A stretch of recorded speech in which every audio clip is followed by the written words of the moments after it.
Hey guys, Trackline here on my feral Druid. I just posted a few new macros that work for the latest update. You can find them below. There's a link provided for the web page where you can just copy and paste the macros. Or if you have the Impulse add-on, you can come up here, click Impulse, pick your modifier, and their macros will go straight to your hotbar. I'll go to the Actions tab and sift through all their macros and they'll go straight to your macro tab. I also have a link down below to all my add-ons. Everyone always asks about my add-ons, so all my add-ons and of course all the macros are down below in the description. The first macro I tested was a skull bash mouseover macro, which looks like this.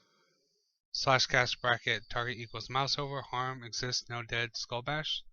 And if you want to switch it out, you just switch it here, leave that semicolon, and yeah, you're good to go. You can put like tangling roots or something like that else in there.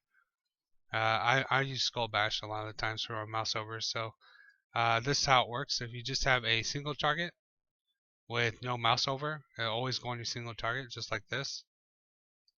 But let's say you want to skull bash someone else in the area and you want to keep your current target, so you're attacking them, but you want to attack one of these dummies here.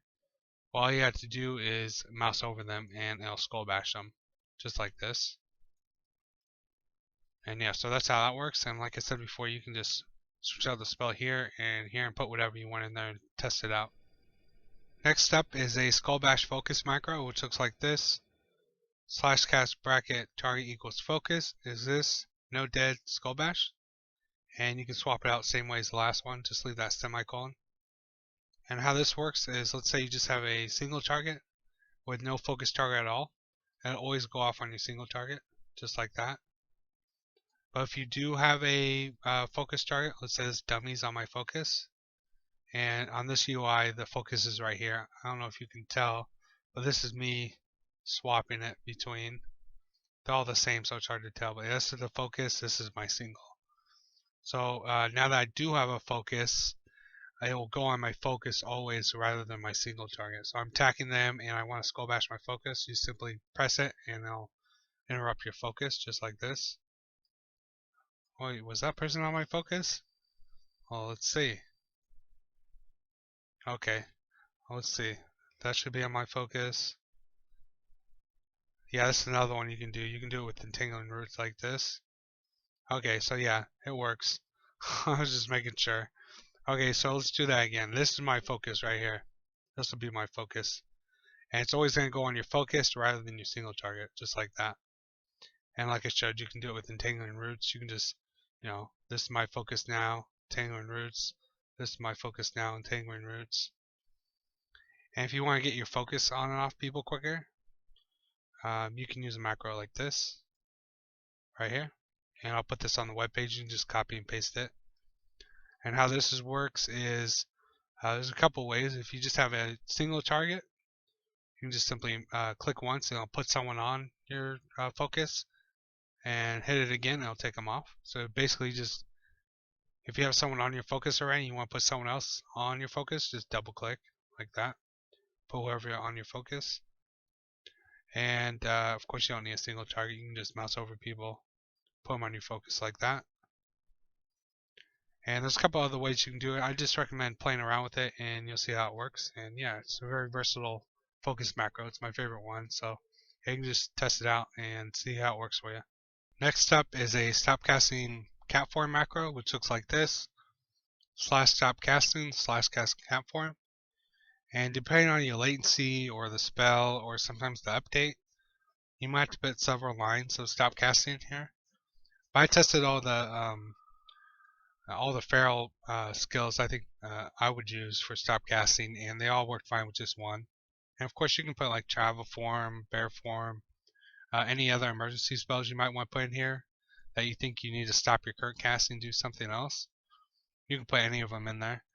And so if you never used the stop casting macro before, I'll show you what it's good for.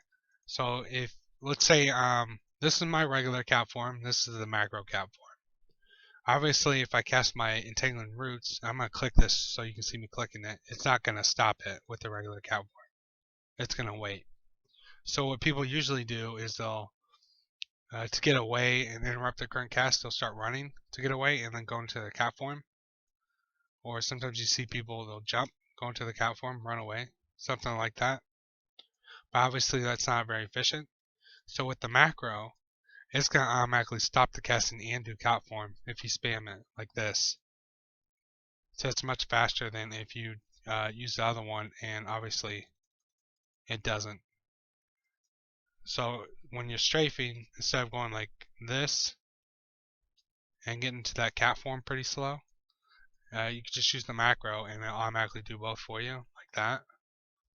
And that wasn't as fast as I wanted it to be. There we go. That's much faster, especially if you're like in travel form. It gets off a lot quicker and you can get away a lot quicker. And the last macro I tested was a modifier for my rip and rake, which looks like this: /cast bracket modifier alt rip semicolon rake. And if you never used a modifier before, you can switch out the alt for something like shift or control if that's easier for you. And what you put before the semicolon is what you're modifying. So here's the macro on my A key. As you see right now, if I just hit A right now, it'll be my rake. But if I hold down alt and hit A, it'll be my rip. Just like that. Yeah, so these modifiers are good for a couple reasons. First, you can save on a lot of interface space by just modifying a lot of your keys. And more importantly, say you're really good with the A key and keys around the A, well, you can just set up modifier macros for those keys instead of trying to get good with keys you're not already good with. Like the number keys or keys on the right side of your board. So yeah, become a little more efficient with keys you're already good at by using modifiers. Alright guys, well that's the last macro I tested today for the Feral Druid. If you want to see more Feral Druid macros, just drop a like on the video, and I'll know you enjoyed it, and I'll make more for you guys. Have a good one.